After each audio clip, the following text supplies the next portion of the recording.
कल हम लोग बात किए थे कि आज हम लोग बिहार का छात्र आंदोलन, जिसे आगे चल करके जयप्रकाश नारायण के संपूर्ण क्रांति के नाम से जाना गया, आज हम लोग इस पर बात करेंगे। आज बस एक टॉपिक संपूर्ण क्रांति, बिहार का छात्र आंदोलन। भारतीय इतिहास का एक महत्वपूर्ण मोमेंट है, एक बहुत बड़ी आंदोलन कही जा सकती है। बिहार की धरती से उत्पन्न होने वाला, आज बिहार की सत्ता संभालने वाले मुख्यमंत्री श्री नीतीश कुमार और इनसे पूर्व के मुख्यमंत्री श्री लालू प्रसाद यादव, दोनों इसी जयप्रकाश नारायण के संपूर्ण क्रांति अर्थात बिहार से उठने वाले छात्र आंदोलन की ही उपज है। ये दोनों आज हम लोग इसी छात्र आंदोलन पर चर्चा करेंगे। अब ये सबसे पहले का सवाल तो ये होगा कि क्या कारण रहा कि छात्रों ने आंदोलन शुरू किया। छात्रों को क्या ऐसा लगा कि वो सरकार के विरुद्ध सड़कों पर उतरे। छात्र पढ़ना जानते हैं, वो जी जान लगा करके पढ़ना जानते हैं और पढ़ करके अपने कलम के बल पर सब कुछ प्राप्त करना जानते हैं। गांधी जी का जो विचारधारा है, अहिंसा परमो धर्म, यह छात्र नौजवानों के लिए सबसे सटीक बैठता है। छात्र जल्दी हिंसा पर उतारू नहीं होते, उनको इस सब से मतलब नहीं है। छात्रों को राजनीति से मतलब नहीं है, छात्रों को अन्य किसी भी चीज़ों से मतलब नहीं है। बस वो जानते हैं कि हमें मेहनत करना है, मेहनत करना है, बस मेहनत करना है। छात्र बस उतने जानते हैं, एक अलावा उन्हें और कुछ चीज़ों से कोई मतलब नहीं होता है। वो पढ़ लिख कर अपने कलम के ताकत पर अपने मन के इच्छाओं को पूरा करना जानते हैं, अर्थात वो जिस पोस्ट की तैयारी कर रहे होते हैं उसे प्राप्त करने के लिए वो छात्र यही जानते हैं। लेकिन क्या जरूरत पड़ी, क्या ऐसी मुसीबत आ पड़ी कि छात्रों को कलम रख करके सड़कों पर उतरना पड़ा। दिन दिन भर एक छोटे से कमरे में बंद होकर के अपनी जिंदगी गुजारने वाले बच्चों को सड़कों पर आने की क्या जरूरत पड़ी, सबसे पहले ये हमारे सामने सवाल होगा।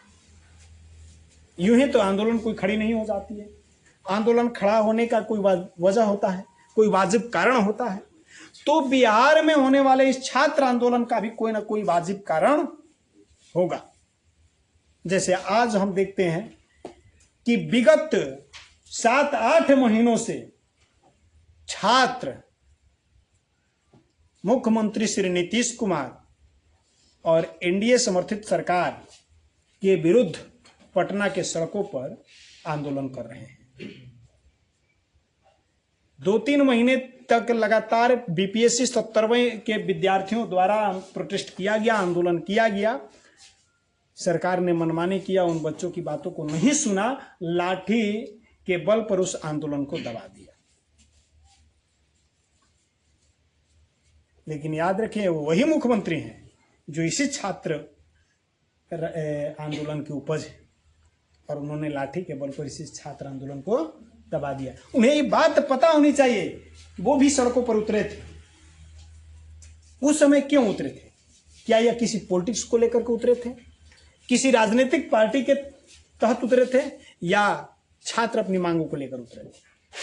और अगर आप अपने आप को छात्र नेता कहते हैं और कहते हैं कि हम वहां की उपज हैं, तो आपको समझना चाहिए था इन विद्यार्थियों के दुख दर्द को। उनको दबा दिया गया और उनके समकक्ष उन्हीं के टाइम से बीपीएससी जो टीचर की बहाली होती है, जिसको टीआरई कहा जाता है, टीचर रिक्रूटमेंट एग्जामिनेशन, उसका जो 3rd फेज की एग्जाम हुई, उसके विद्यार्थियों द्वारा पूरक परिणाम कहा जाए, जिसको अंग्रेजी में सप्लीमेंट्री रिजल्ट कहा जाता है, या रिजल्ट में सुधार करने की बात कहा जाए, कुछ गड़बड़ियां सरकार से हो गई है, कुछ गलतियां सरकार से हो गई है, उसको सुधार करने की मांग को लेकर के पिछले 7 महीने से, जनवरी से इन बच्चों का आंदोलन चल रहा है। जुलाई आ चुका है, 7 महीनों से ये आप बच्चे पटना के सड़कों पर आंदोलन कर रहे हैं। लाठी डंडे के बल पर बार बार सरकार इनको पीछे धकेलती है, लेकिन ये हार नहीं मान रहे हैं और लगातार 7 महीने से सरकार के विरुद्ध आवाज उठा रहे हैं।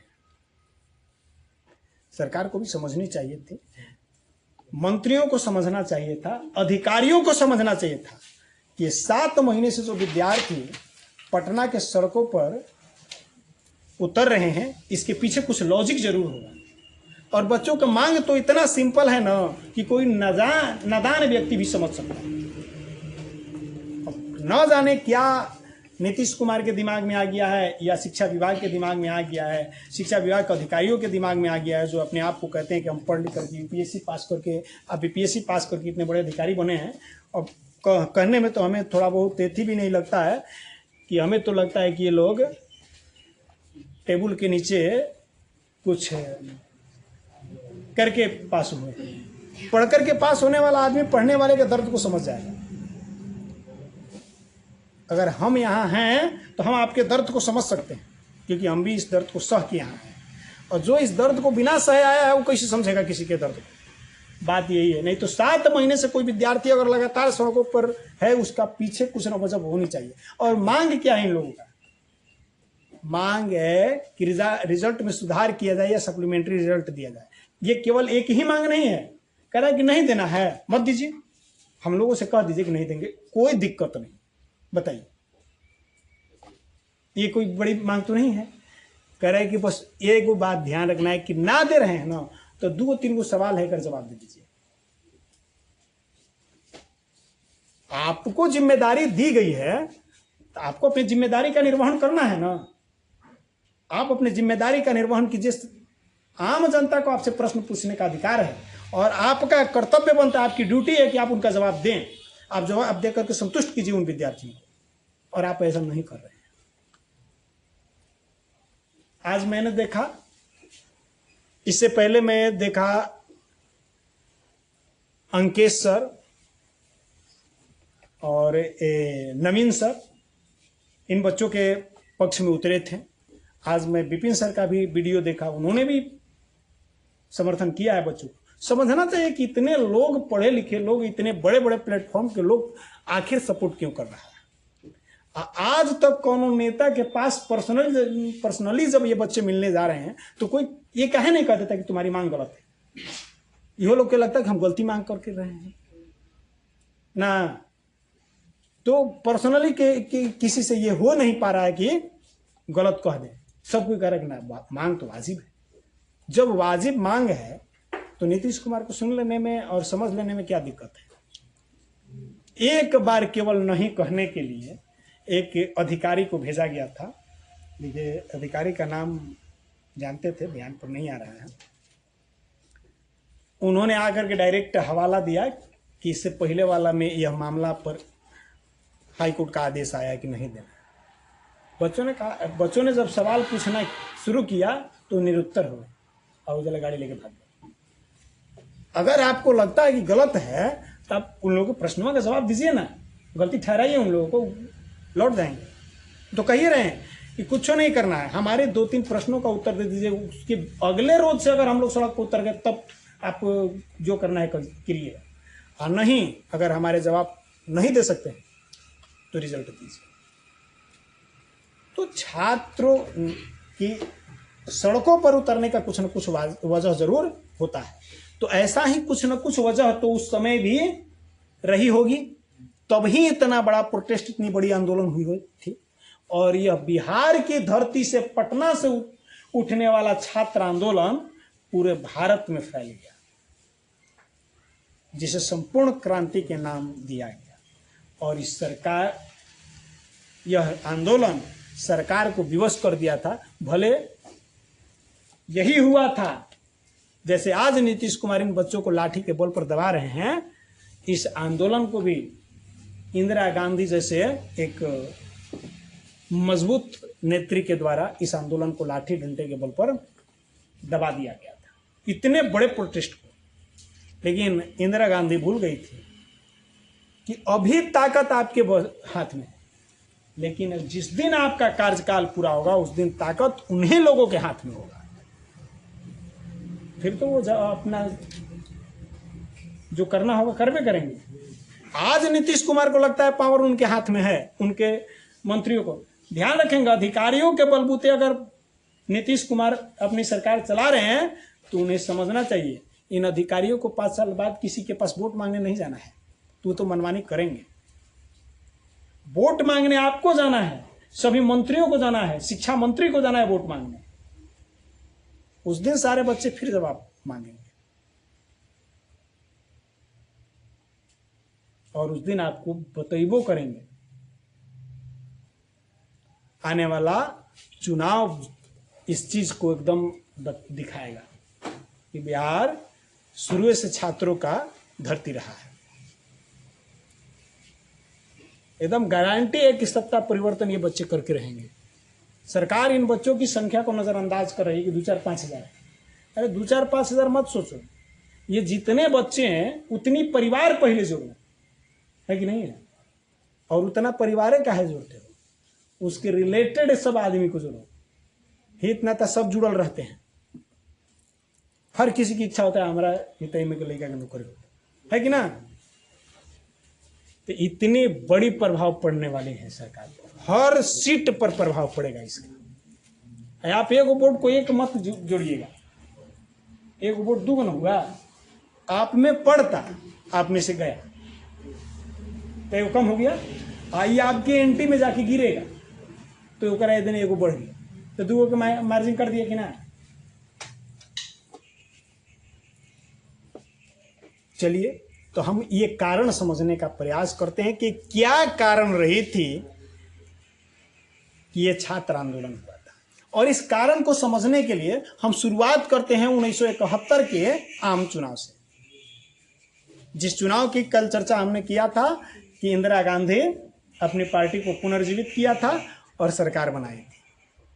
1971 के आम चुनाव में सत्तारूढ़ जो कांग्रेस पार्टी थी, गरीबी हटाओ का नारा देकर के लोकसभा में बहुमत प्राप्त करके सरकार निर्माण करने में सफल हो गई थी। 1971 के जब आम चुनाव हुआ था तो कांग्रेस पार्टी चुनाव में किस नारे के साथ उतरी थी? गरीबी हटाओ का नारा दिया था। और इस लोक लुभावन नारा ने जनता को झूठी झांसा में फंसा दिया और सब लोगों ने विश्वास करके, ट्रस्ट करके कांग्रेस पार्टी को अपना वोट कर दिया। और इस प्रकार कांग्रेस पार्टी चुनाव जीत गई और केंद्र में अपनी सरकार बनाई और इस सरकार के मुखिया श्रीमती इंदिरा गांधी को बनाया गया। लेकिन 1971-72 के बाद के वर्षों में देश की सामाजिक आर्थिक दशा में कोई सुधार नहीं हुआ। अब जनता तो ये आसरा लगा के वोट कैले था कि ये सरकार तो गरीबी हटाएगी, नारा ये था ना, गरीबी हटाओ। ये लोग उम्मीद लगैले था कि उस समय भारत सबसे ज्यादा गरीबी से जूझ रहा था, भारत के सामने और कोनो समस्या नहीं थी, सबसे बड़ी समस्या थी रोजगार और गरीबी। इसीलिए जनता ने कांग्रेस पार्टी को वोट कर दिया। लेकिन एक आध वर्षों के बाद कोई परिवर्तन दिखा नहीं। अब बताओ, जनता उम्मीद लगैले थी कि सरकार बेहतर करेगी, इसलिए वोट किया था। सरकार भी वादा किया था कि हम जीतेंगे तो करेंगे, और ऐसा कर नहीं सकी। तो सामाजिक आर्थिक दशा में कोई सुधार 71-72 2 वर्षों में नहीं हुआ। इधर बांग्लादेश से आए शरणार्थियों के चलते अर्थव्यवस्था और लड़खड़ा गई। 71-72 की घटना आप लोग जानते हैं। 70 में उस समय भारत का जो बंटवारा आजादी के बाद हुआ था, तो क्या हुआ था, भारत एगो बन गया था। पूरब साइड में मुस्लिम बहुल क्षेत्र को अलग कर दिया गया था, पश्चिम में भी मुस्लिम बहुल क्षेत्र को अलग कर दिया गया था। उस समय इन दोनों मुस्लिम बहुल क्षेत्रों को पाकिस्तान के नाम से जाना गया, पूरब वाला के पूर्वी पाकिस्तान और पश्चिम वाला के पश्चिमी पाकिस्तान। और पश्चिमी पाकिस्तान के हुक्मरान जो थे वो पूर्वी पाकिस्तान पर अपना आधिपत्य जमाए हुए थे, एक तरह से कहा जाए कि गुलाम बने हुए थे। अब पूर्वी पाकिस्तान के लोग चाहते थे कि हम लोग अपना स्वतंत्र देश बनाएं। ऐसे में भारत सरकार मदद भी की थी। तो वो लोग जो पाकिस्तान के जुल्म से तंग होकर के बहुत सारे लोग भाग करके भारत में आ गए थे। तो आप अपन घर छोड़ के भाग के केहू के पास जाओगे तो शरणार्थी कहलाते हो। तो बांग्लादेश से भारत में बहुत सारे लोग शरणार्थी बनकर आए थे। तो अब आप ही सोचो कि आप जोन व्यवस्था के लिए अपना घर के सदस्यों भर व्यवस्था के लिए है। जैसे हमारे घर में 5 आदमी हैं, तो हम 5 आदमी के अनुसार ना अपना विधि व्यवस्था बना के रखेंगे।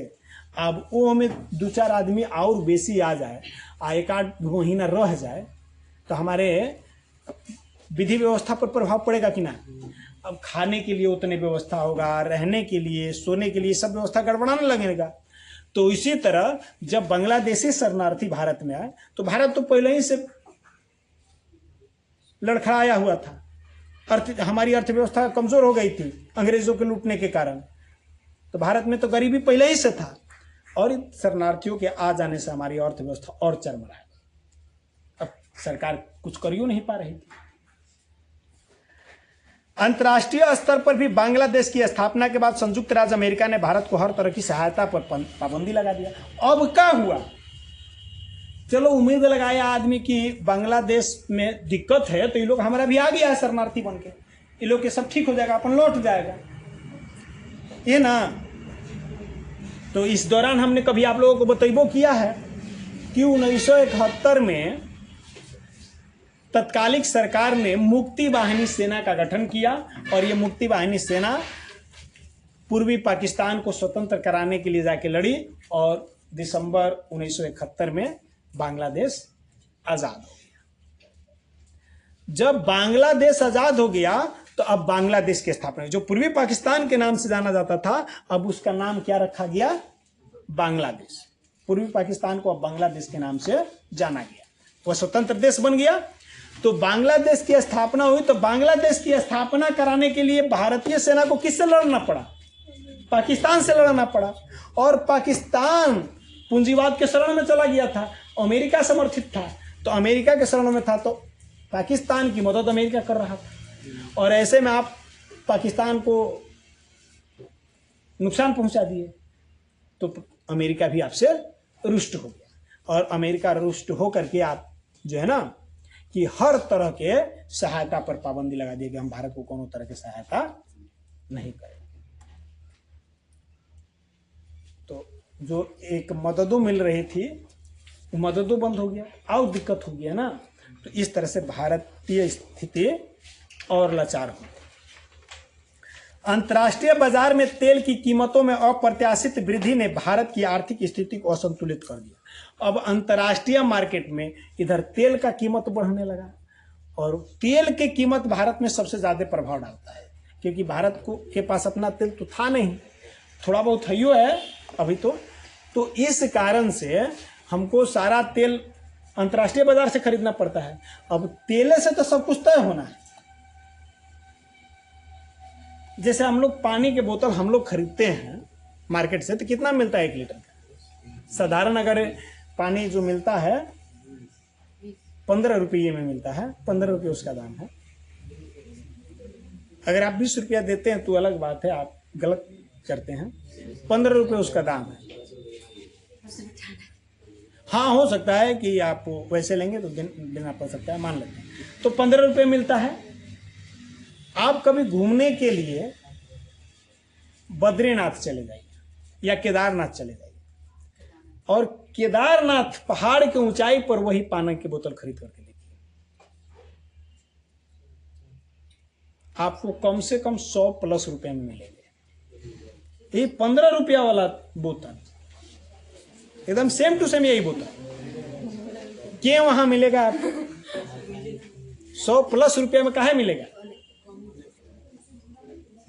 इसलिए मिलता है कि बोतलवा ऊपरे चढ़ाने के लिए वो मजदूरा एक खेप चढ़ाने का 2500 रुपया लेता है। हाँ, 2500 रुपया एक खेप लेके चढ़ेगा ना, तो ओकर 2500 रुपया मजदूरी लेगा। अब सोचो एक आदमी कितना लेके चढ़ पाएगा? 40 लीटर लेके चढ़ता है, तो 40 लीटर के मतलब 40 बोतल। अब 40 बोतल खरीदने में उसको अगर मान करके चलो 10 रुपये के हिसाब से 40 बोतल खरीदा है, 400 रुपया लगा ना। आप 2500 रुपया दे दिया पहुंचाने का भाड़ा, तो कितना हो गया? 2900 रुपया हो गया ना। तो अब आप सोचो कि 2900 रुपया का मतलब 3000। एगो बोतल कितना का पड़ गया? 70 रुपया के 75 रुपया का पड़ गया ना। अब वहाँ मजबूरी रहता है तो कुछ ज़्यादा फायदा लोग ले लेता है, तो 100+ रुपये में बेचता है। तो ये कीमत काहे बढ़ गई उसकी? वह ले जाने ले आने के खर्च के कारण। तो हमारे यहाँ जितनी वस्तुएं खरीद बिक्री हो रही है, एक लाने ले जाने के लिए पेट्रोल और डीजल जल रहा है, और पेट्रोल और डीजल के दाम बढ़ेगा तो ऑटोमेटिक भाड़ा बढ़ जाएगा, तो कीमत में वृद्धि होगी कि नहीं होगी? तो उस समय अंतर्राष्ट्रीय बाजार में तेल का कीमत अप्रत्याशित रूप से बढ़ गया। यह भी भारत के लिए नुकसानदायक। अब भारत में सारी वस्तुओं पर दाम बढ़ गया। ध्यान रखना है, सरकार के सामने ये सब चुनौतियां आने लगी है। सरकार जानबूझकर कुछ नहीं किया, ऐसा बात नहीं था कि सरकार खाली लोक लुभावन नारा दे करके छोड़ दिया था। हो सकता है कि इंदिरा गांधी मन में ही बनैले होगा कि हमारा गरीबी दूर कर देना है, और लक्ष्य रखबो की थी, ऐसा बात नहीं है।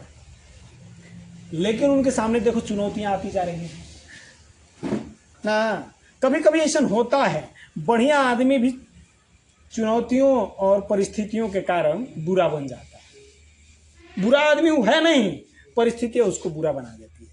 अगर 6, 7, 8 क्लास में हिस्ट्री पढ़े होगे तो आप लोगों को एक सल्तनत काल के बादशाह के बारे में पढ़ने को मिला होगा, मुहम्मद बिन तुगलक, जिसको पगला बादशाह के नाम से जाना जाता है। मुहम्मद बिन तुगलक। अब ऐसा बात नहीं था कि वो बौड़ा था, बहुत दूरंदेशी, बहुत विद्वान व्यक्ति था, और उसने जनता की भलाई के लिए, अपने क्षेत्र के विकास के लिए, साम्राज्य विकास के लिए उसने बहुत बढ़िया बढ़िया निर्णय ले लिए। लेकिन परिस्थितियां उसके समय उसके विपरीत थी, और प्रत्येक निर्णय उल्टा पड़ गया, प्रत्येक निर्णय फेल हो गया। इसीलिए इतिहास में वो सबसे असफल राजा गिना जाता है।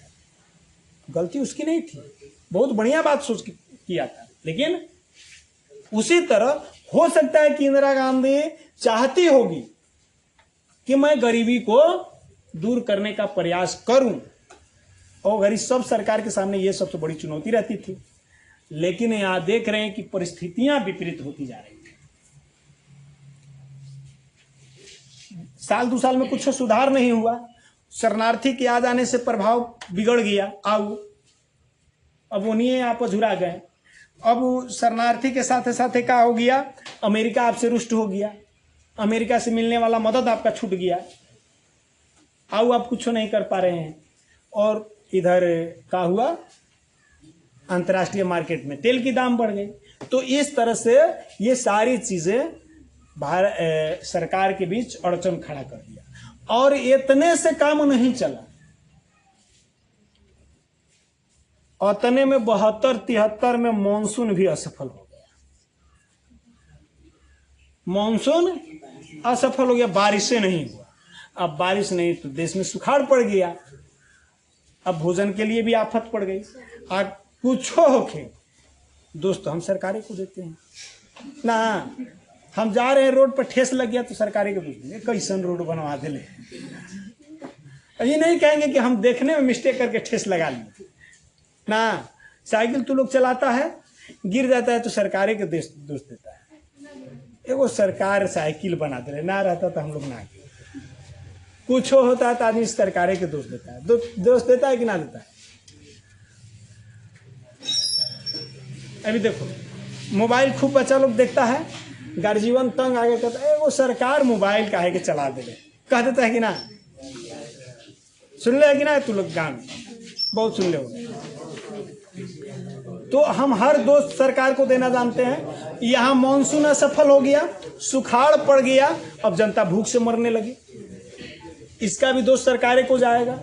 तो ये अब सरकार ये स्थिति में बताओ गरीबी दूर कर पाएगी? ये स्थिति में तो सरकार के सामने सबसे बड़ा चुनौती है कि सब कुछ खाली भरपेट हम भोजन व्यवस्था करवा दी तो ढेर बा मानसून के असफल हो जाने से।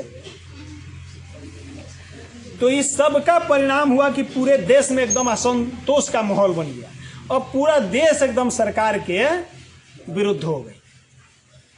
हर जनता सरकार से असंतुष्ट हुए। मार्च 1974 में अब हम कहाँ पहुंच गए? 71 से यह सरकार चल रही है, 71, 72, 73 तक की कहानी पढ़ लिए।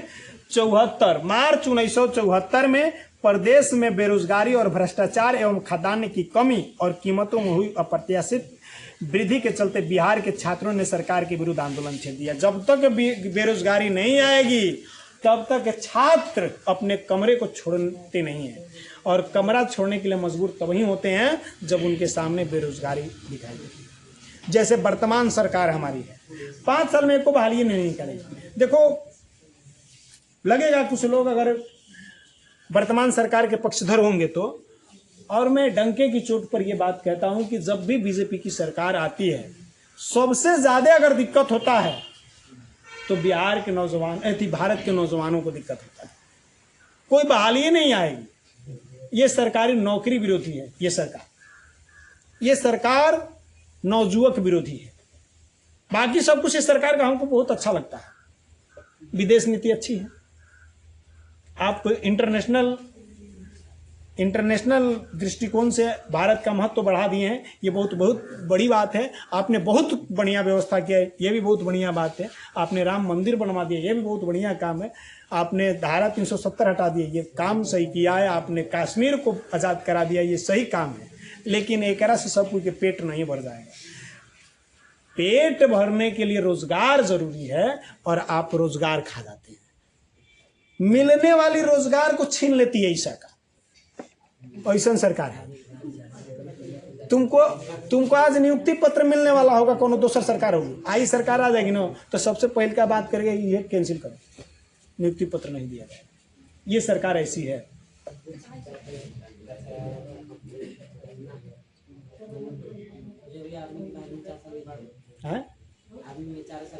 अरे सरकार रह गई और ना तो 4 दिन के कर देगी। अरे प्रयोग आप सब जगह करते हैं, थोड़ा सा प्रयोग आप पॉलिटिकल क्षेत्र में करके दिखाइए ना। है किसी की हिम्मत है? आप अगर नेता हैं और आप कहते हैं कि हम देश को सुधारना चाहते हैं, तो थोड़ा सा एकरों में सुधार करो ना। एक नेता के वेतन पेंशन देखोगे ना तो दिमाग खराब हो जाएगा। एक आदमी के 4 गो पोस्ट मिल गया ना, 4 गो, एक गो मंत्री या 4 गो मंत्रालय संभालेगा। प्रधानमंत्री है ना, अभी पता कर लो, कम से कम 8 गो 10 गो मंत्रालय अकेले ले होगा। 8 गो मंत्रालय माने 8 गो पेमेंट, 8 गो पेंशन अब ओकरा मिलेगा।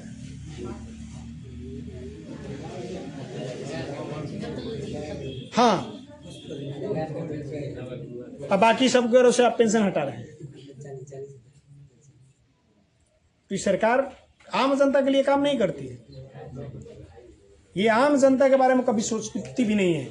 और यही कारण है कि बीजेपी सरकार कभी भी लंबे समय तक नहीं चली।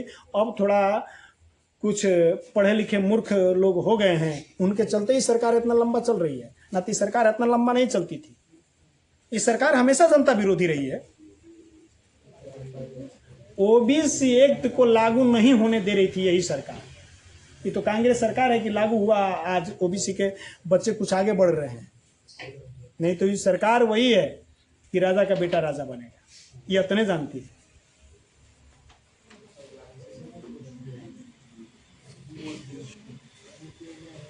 इसमें मैंने कई नेताओं को गांधी जी के बारे में गलत कहते हुए सुना है।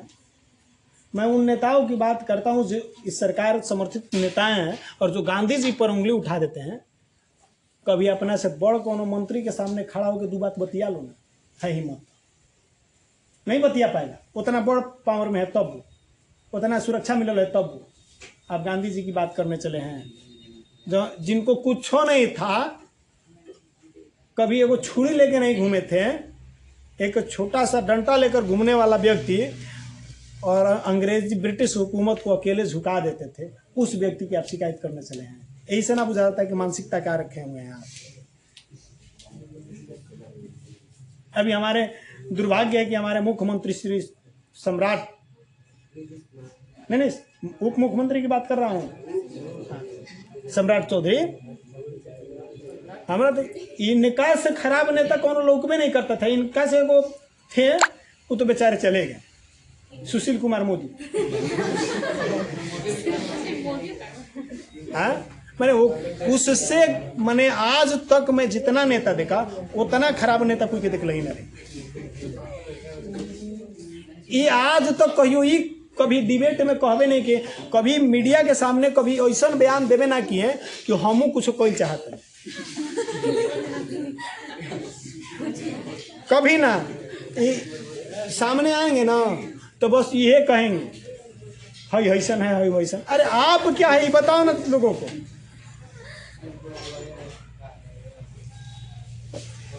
अभी ऐसे ने वो छात्रों के तरफ से चुन करके गए हैं एमएल से, नवल किशोर शायद नाम है या नीरज कुमार शायद नाम। उनका भी जाइएगा ना तो आप कुछ उनको ये नहीं करता। हमारा बुझाता ना कि जिंदगी भर एक के शब्दों पढ़ लें, वो कुछ हुआ आप बात कीजिएगा, आप कौन समस्या लेके जाइए, वो खाली एक ही बात कहेंगे, अरे हम लोग जमीन लेके नौकरी देने वाले हैं। अरे भाई जो है जमीन लेके नौकरी देने वाला जो था वो करके तो लोग हटा न दिए, गलत था तबे ना आप बैठल आप ओकरे गुणगान गा रहे हैं। ये तो वही बात हो गया कि हमको लगता है कि मीरा है लालू यादव कृष्ण है, बस मीरा कृष्ण की गीत गाना जानती थी और कुछ नहीं जानती थी, वही जानते हैं। कृष्ण के खाली लालू यादव गीत गाना जानते हैं कि नौकरी जमीन लेकर नौकरी देते थे। अरे आप क्या करते हैं ये बताइए, ये मत देखिए कि पिछला क्या किया है।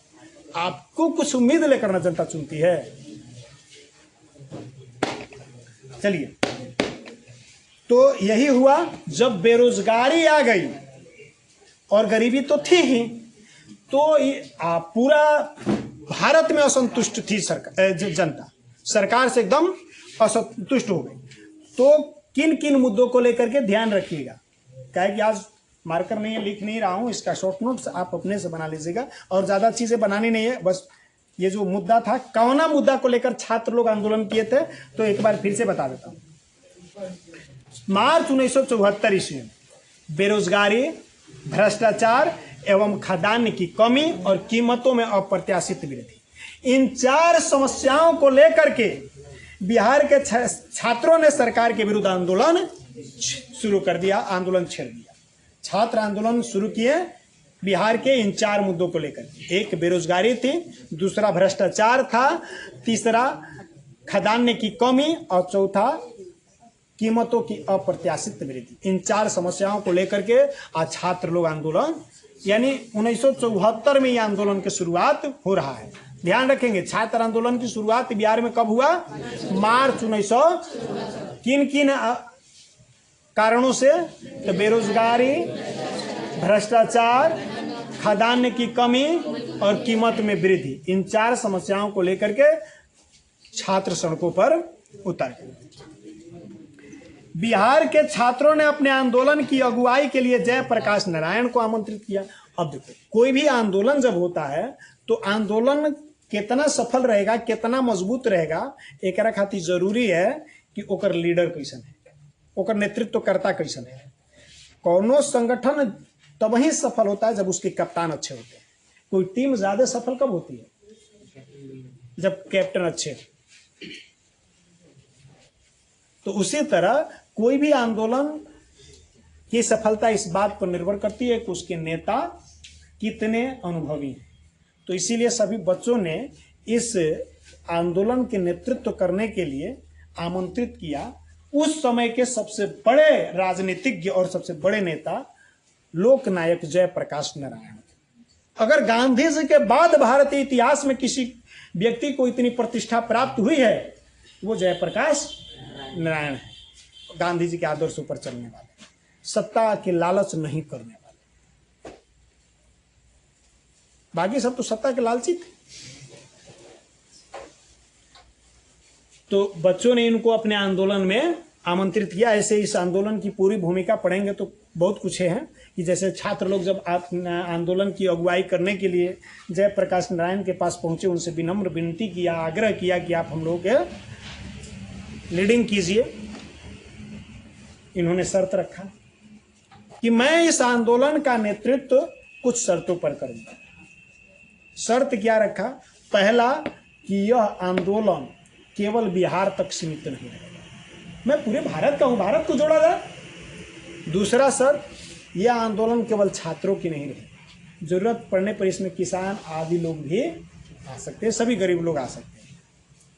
और तीसरा, हिंसात्मक रूप धारण नहीं होना चाहिए, हिंसा नहीं करनी है, जैसे आगजनी नहीं करना है, तोड़फोड़ नहीं करना है, मारपीट नहीं करना। अगर आप लोग इन 3 शर्तों को मानने को तैयार हैं, तब बोले कि हम आपके आंदोलन का नेतृत्व करने के लिए। ये छात्र किसी भी कीमत पर नेतृत्व सौंपने को तैयार थे, इसलिए 3 शर्त। बात समझ में आ गई? जयप्रकाश नारायण ने छात्रों का निमंत्रण इस शर्त पर स्वीकार किया कि आंदोलन अहिंसक रहेगा, जो बिहार तक अपने आप को सीमित नहीं रखेगा। बता दिए हैं दोनों बात। इस दृष्टि से बिहार के छात्र आंदोलन ने एक राजनीतिक स्वरूप अब ग्रहण कर लिया। अब जब राजनेता लोग आने लगेंगे तो राजनीतिक स्वरूप तो ग्रहण करिए ना लेगा, तो राजनेता आ गए, तो यह इस तरह से ये जो छात्र आंदोलन हुआ था, यह राजनीतिक स्वरूप धारण करना शुरू कर। यह बात समझना चाहिए सरकार को। अभी वर्तमान सरकार के समक्ष ऐसे संकट उत्पन्न हो गया है। 7 महीने से ये बच्चा आंदोलन कर रहे हैं, किसी भी प्रकार के पार्टी की सहायता नहीं ली है, किसी नेता को इन्वॉल्व नहीं किया है, लेकिन अब तक सरकार नहीं सुनी है। तो अबरी बार ये फिर 22 तारीख को आंदोलन रखे, और ये आंदोलन बहुत व्यापक होने वाला है। इस बार इन लोगों ने सबको आमंत्रित किया, जे आना चाहता है, विपक्ष के नेता आए चाहे पक्ष के नेता आए, जिकरा आवेग बा है। अभी आंदोलन करो या मरो का आंदोलन।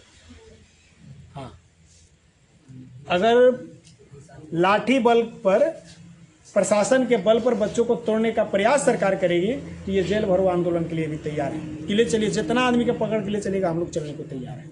आप एक को पकड़िएगा, 10 हो जाएगा साथ।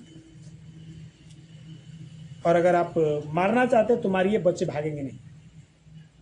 दुइयों को मांगे रखें, या तो अब रिजल्ट दो, अब सवाल जवाब नहीं होगा, या तो रिजल्ट दो या फांसी, जो देना है दे दो, लेकिन अब बच्चे लौटेंगे नहीं। 22 तारीख को जाएंगे, और जब तक सरकार इनकी बातों को मानेगी नहीं, तब तक सड़क से हटने वाले नहीं। अब इसके लिए सरकार को तैयार रहना होगा। सरकार क्या करेगी? ऐसे सरकार के पास अभी 2 दिन टाइम है, कुछ भी कर सकती है। हाँ, इसी 22 को नहीं, उतना लंबा नहीं, इसी 22 को ये है, 2 दिन टाइम है। सरकार अगर चाहे तो निर्णय ले सकती है, एक नोटिस निकाल सकती है कि मैं तुम लोग के रिजल्ट देने के लिए तैयार हूँ, 2-4 दिन वेट कर लो, तो बच्चे वेट कर सकते हैं। लेकिन लिखित नोटिस निकलेगी तो। मौखिक रूप से तो बहुत कुछ कह दिया सब लोग। चलिए, लेकिन नेता गिरगिट होते हैं, इसलिए नेता पर कभी विश्वास तू लोग मत करना, भविष्य में कबो मत करना। हम अगर नेता बन गए तो हमारा विश्वास मत करना। एक बात मैंने कहा, भविष्य की बातें देखो, कोई कुछ हो कह दे, लेकिन भविष्य की बात पर विश्वास नहीं, कब परिस्थिति या क्या करा दे। अभी विपिन जी थे, एक साधारण टीचर थे, आज नेता बन गए कि ना बने? पहले मुखिया बने, इस बार विधानसभा से चुनाव लड़ रहे हैं। भाई बहुत बढ़िया आदमी है। ऐसे आदमी जब नेता बनेगा ना, तब सुधार होगा, और तब सब लोगों को पता चलेगा कि वास्तव में राजनीति क्या है। बात यही है कि सब टीचरें बन जाएंगे तो फिर पढ़ाएगा कि यो तो देखना है। नहीं, ये मत देखो कि 4 घंटा, इस 4 घंटे के लिए 2-4 घंटा हम लोगों को घरों पर टाइम देना पड़ता है। आप कितनों जानते हो, जब तक आप अपनी तैयारी करके नहीं पढ़ाओगे ना, एक रणनीति के साथ नहीं पढ़ाओगे ना, आप कुछ नहीं पढ़ा पाओगे। इसलिए पढ़ाने के साथ आप कॉम्प्रोमाइज नहीं, और कोई काम करना चाहते तो नहीं हो सकता। चलिए, तो यह आंदोलन इस तरह से राजनीतिक रूप ग्रहण कर लिया। जयप्रकाश नारायण के निवेदन पर जीवन के हर क्षेत्र से संबंधित लोग अभी इस आंदोलन में कूद पड़े। उस समय के लिए सबसे बड़े नेता थे जयप्रकाश नारायण। अब जब इन्होंने लोगों को आमंत्रित किया इस आंदोलन में और कहा कि जीवन के हर क्षेत्र से लोग आ सकते हैं, बस आंख मूंद करके पूरे भारत की जनता इस आंदोलन में कूद पड़ी और एक जनसैलाब उमड़ पड़ा। जयप्रकाश नारायण ने बिहार की कांग्रेस सरकार को बर्खास्त करने की मांग कर सामाजिक, आर्थिक एवं राजनीतिक क्षेत्र में संपूर्ण क्रांति का आह्वान किया। और इसके बाद इन्होंने मांग किया, शुरुआत तो बिहार से हुई थी, तो इन्होंने मांग किया कि जो वर्तमान समय में कांग्रेस की बिहार की सरकार है, इस सरकार को बर्खास्त किया जाए। इसी मांग को लेकर के इन्होंने संपूर्ण क्रांति का आह्वान किया। इसीलिए इस आंदोलन को अब संपूर्ण क्रांति के नाम से जाना गया। ये जो छात्र आंदोलन हुआ था, इस आंदोलन को किस नाम से जाना गया? संपूर्ण क्रांति के नाम से जाना गया। जयप्रकाश नारायण की संपूर्ण क्रांति का उद्देश्य भारत में एक सच्चे लोकतंत्र की स्थापना थी और कुछ मांग नहीं था। ये कहते थे कि भारत में जो लोकतंत्र की स्थापना हुई है, एक सही मायने में लोकतंत्र हो। ये नहीं कि लोकतंत्र के नाम पर एक ही परिवार अपनी रोटी सेकने लगे, ये लोकतंत्र नहीं। लोकतंत्र के मतलब जनता के पास पावर होनी चाहिए, जनता की बातों को सरकार को सुननी चाहिए, और सरकार अगर जनता की बात को नहीं सुन रही है तो ये लोकतांत्रिक सरकार नहीं हो सकती है। तो सच्चे लोकतंत्र की स्थापना एकमात्र उद्देश्य इस संपूर्ण क्रांति का था। समझ में आ गई? आता है ऑब्जेक्टिव क्वेश्चन, इस जयप्रकाश नारायण की संपूर्ण क्रांति का उद्देश्य क्या था? सच्चे लोकतंत्र की स्थापना। बिहार सरकार के विरुद्ध सरकार की इस्तीफा के लिए घेराव, हड़ताल और संघर्ष का सिलसिला अब शुरू हो गया। इस आंदोलन में यही मांग किया गया कि बिहार सरकार अपना इस्तीफा दे दे। इसके लिए घेराव होना लगा, हड़तालें होने लगी, जनसंघर्ष चालू हो गया। इसके बावजूद सरकार ने इस्तीफा नहीं दिया। आज की जैसे नीतीश सरकार कुछ नहीं सुन रही है, उसी तरह उस समय की सरकार भी इस्तीफा नहीं दिया। जयप्रकाश नारायण की इच्छा थी कि बिहार का यह आंदोलन देश के अन्य भागों में फैले। जयप्रकाश नारायण चाहते थे कि जो बिहार से उत्पन्न हुआ है आंदोलन, छात्र आंदोलन, संपूर्ण क्रांति, ये पूरा भारत के हर कोना में फैल जाए, भारत के अन्य क्षेत्रों में भी फैले।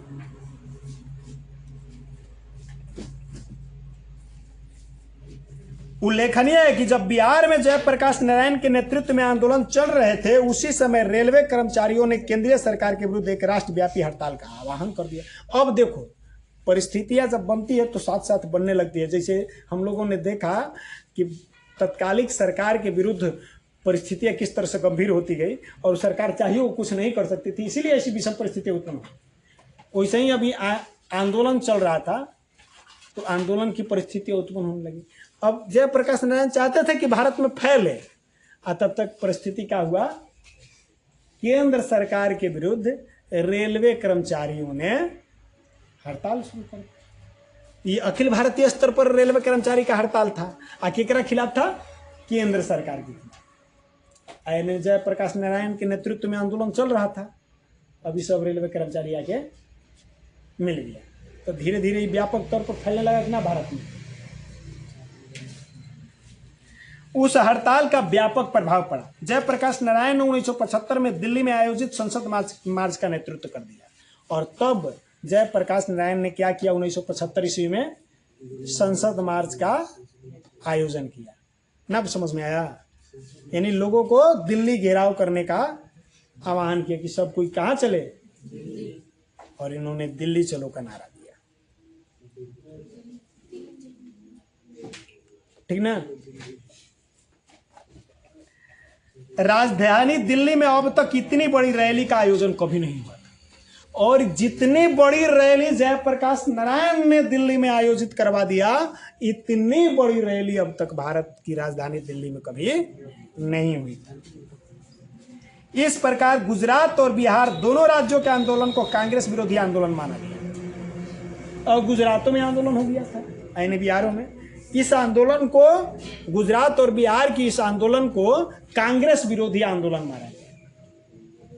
अब देखो, जो कांग्रेस पार्टी थी वो ये नहीं कही कि सरकार के विरुद्ध आंदोलन है, सरकार के नीतियों से नाखुश होकर के लोग आंदोलन के लिए आए, एक के राजनीतिक रूप बना दिया। कहा कि खाली कांग्रेस के खिलाफ आंदोलन। इंदिरा गांधी के हमारा से जातीय दुश्मनी निकालना चाहते हैं जयप्रकाश नारायण, जबकि समझाने का प्रयास किए थे कि तू हमारी बेटी जैसी है और तुमको हम अपना बेटी मानते हैं, तो तोरा खिलाफ हमारा कोनो मतलब नहीं है, मतलब सरकार की नीति से। अब भले सरकार के सीट पर तू बैठा,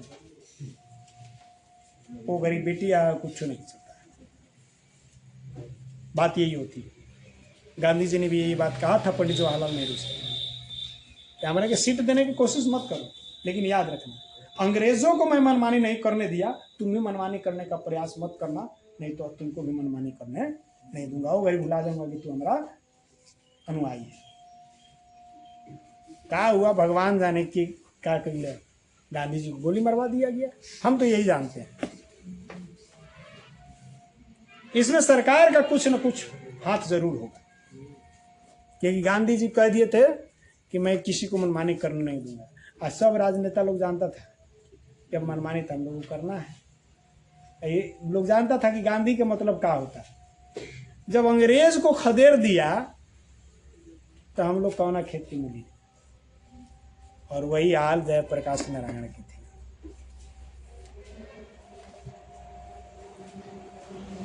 इंदिरा गांधी की मान्यता थी कि यह आंदोलन उनके प्रति व्यक्तिगत रूप से प्रेरित था। अभी बताइए कि हम कि इंदिरा गांधी के लगता था कि हमारा से पर्सनली दुश्मनी निकाल रहे हैं।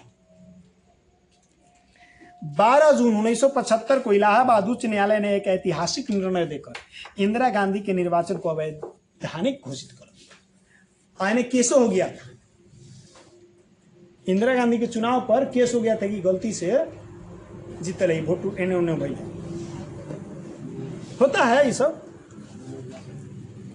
और इलाहाबाद उच्च न्यायालय में मैंने ये केस हुआ था, और इलाहाबाद उच्च न्यायालय ने ये फैसला दे दिया कि तमाम सबूतों और गवाहों को मद्देनजर पता चलता है इंदिरा गांधी का निर्वाचन गलत तरीके से हुआ। कोर्ट ने स्वीकार किया, फैसला दे दिया कि अवैधानिक रूप से इसका निर्वाचन हो गया है। इस निर्णय के बाद यह स्पष्ट हो गया कि कानूनन इंदिरा गांधी अब सांसद नहीं है। कानूनी तौर पर इंदिरा गांधी अब सांसद नहीं रह गई, क्योंकि उसका निर्वाचन गलत तरीका से हुआ। कोर्ट फैसला दे दिया। ऐसे ये ध्यान रखना है कि अगर आप सांसद नहीं हैं, आप कोनो पोस्ट से नहीं जीतल है, तो बहु 6 महीना तक प्रधानमंत्री या मुख्यमंत्री रह सकते हैं। 6 महीना के अंदर आपको जीतना पड़ेगा, तभी तक वो रह सकती थी। इस प्रकार एक बड़े राजनीतिक संघर्ष के लिए अब मैदान तैयार हो गया। टाइम कितना हो गया? ठीक है। जयप्रकाश नारायण के नेतृत्व में विपक्षी दल ने इंदिरा गांधी के इस्तीफे के लिए दबाव डालना प्रारंभ कर दिया। अब क्या हुआ, जितना विपक्षी पार्टी था जयप्रकाश नारायण की तरफ से मिल गया, और सब लोगों ने इंदिरा गांधी पर यह दबाव डालना शुरू कर दिया कि भाई आप ऐसा कीजिए, इस्तीफा दे दीजिए। बताओ, गलत तरीका से तुम चुनाव जीतती हो, गलत आदमी प्रधानमंत्री देश के रहेगा, इस्तीफा दे। दिल्ली के रामलीला मैदान में एक विशाल प्रदर्शन कर जयप्रकाश नारायण ने इंदिरा गांधी से इस्तीफा की मांग करते हुए राष्ट्रव्यापी सत्याग्रह की घोषणा कर दिया। उन्होंने अपने आह्वान में सेना और पुलिस तथा सरकारी कर्मचारियों को भी सरकार का आदेश नहीं मानने के लिए निवेदन किया कि आप लोग कोनो आदमी इनका बात मत मानो। जब गलत तरीका से निर्वाचित हुई है और गलत व्यक्ति अगर सीट पर बैठ गया है, तो इसका बात कोई नहीं माने, सबको इसका विरोध करे। इंदिरा गांधी ने इस आंदोलन को अपने विरुद्ध एक षड्यंत्र माना और 25 जून 1975 को आपातकाल की घोषणा करवाते हुए जयप्रकाश नारायण सहित सभी राजनीतिक दलों के नेताओं को जेल में डलवा दिया। इसको कहते हैं बाहुबल। बाहुबल पर इस आंदोलन को, इतने बड़े व्यापक आंदोलन को दबा दिया गया, और जितने शीर्षस्थ नेता थे सबको जेल में डाल दिया गया। सिनेमा में हम देख ले होगा, ऐसा होता है। इंदिरा गांधी ऐसने नेता थी, वास्तव में करती थी। इसीलिए विश्व के सबसे मजबूत स्त्रियों में उसका स्थान आता है। और इंदिरा गांधी को आयरन लेडी के नाम से जाना जाता, पावर वाला थी। इसीलिए सोचो कि आज की एक महिला है कि एजा खड़ा है, एजा को पटाखा छोड़ दो गिर के बेहोश हो जाए, दूगो तीन गो पटाखा भी छोड़ दिया तो मरियो जाएगा। इंदिरा गांधी को मारने के लिए 31 गोली मारा गया, 31 गोली मारा गया। 31 गोली में से 30 गो गोली ओकरा शरीर में लगल था, एगो मिस हो गया, एगो मिस हो गया था। 30 गो गोली शरीर में लगा था, जौना में से 23 गो गोली ये है परसों पर, बाकी 7 गो फंस गया था, तब मरे। खतरनाक गोली से करके मार दीजिएगा। और वो नजदीक से मारा गया था ना, दारा से। उसका पर्सनल बॉडीगार्ड था। कहा नहीं मारेगा, इसके पीछे कारण था, इसके पीछे कारण था सिख लोग कुछ कारण से असंतुष्ट थे भारतीय सरकार से, और असंतुष्ट हो गए। आप उनकी बात को, आप किसी के बात को नजरअंदाज कीजिएगा। इससे पहले ही हम लोग इसी किताब में पढ़े हैं कि जब आप किसी भी प्रकार के सामाजिक विभिन्नता को नजरअंदाज कीजिएगा तो देश बिखराव की ओर जाएगा और देश बिखरेगा। तो ऐसे ही नजरअंदाज किया गया सिखों की कुछ मांगों को, और उन लोगों ने अलग देश की मांग कर दिया, न खालिस्तान की मांग किया था, वो लोग अलग देश बनाने की मांग कर दिया। अब उसको अपने ताकत के बल पर इस आंदोलन को रौंद दिया इंदिरा गांधी ने। इसके लिए उन्होंने ऑपरेशन ब्लू हंट तक चालू किया था, ठीक ना। और जब बताइए आप किसी के ऊपर अत्याचार कर रहे हो, सब कुछ सहेगा? ऐसा हूँ लोग थोड़ा ज़्यादा एथी होता है, स्ट्रॉन्ग होता है पंजाबी लोग। अगर आप पोलाइट हैं तो आपके साथ, आपके लिए वो जान दे देगा। अगर बात प्रतिष्ठा की आ गई तो जान नहीं मिलेगा। बात यही थी, और एक रणनीति के तहत दारा सिंह पहले यहाँ तक पहुँचा, और यहाँ पहुँचने के बाद उसने अपना इंतकाम ले लिया अपने कौम के लिए। वो जानता था कि हम मारे जाएंगे, लेकिन वो तो बाद के बात थी। अब आप सोचोगे वो कितना गुस्सा होगा कि एक आदमी के लिए वो गोली काफ़ी था, उतना भीड़ से 31 गोली मार दी।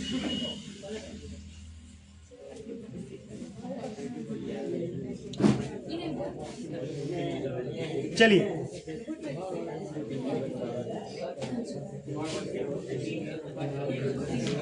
बस थोड़ा सा है रह जाओ। तो सबको जेल में डाल दिया गया।